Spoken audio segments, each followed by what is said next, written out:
yok siyan yapıyorduk. OK dedikten sonra çizgi tipini load'dan eksen olan 3. seçeneğini seçiyoruz. Sırasını OK diyerek ekrana alıyoruz.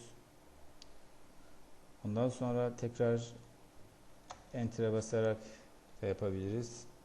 Eleman diyerek bir tekrar layer oluşturalım. Bu siyah da olabilir. Önemli değil. Çizgi kalınlık olarak kalınlığını düzeltelim. Kalınlıkta bir yine 0.30 bir kalınlık olsun.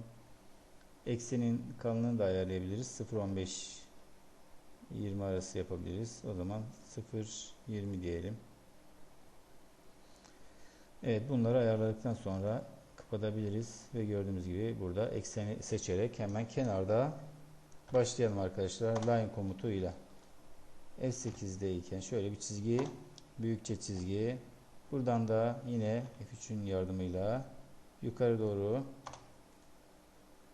ve bunun ortasından olduğu için şöyle bir çizgi yaptık.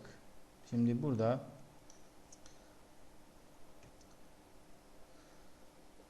bizim dinamik bloklarımıza bakacağız. Böyle bir hazır şeklimiz vardı.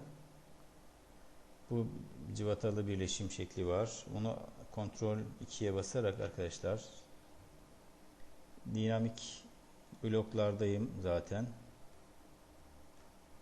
Burada onun olduğu yeri bulalım. Çift tıkladık. Burada metrik simetrik dediğimiz ve buradan bloklardan bakın manhole metrik diye bir çalışmamız var.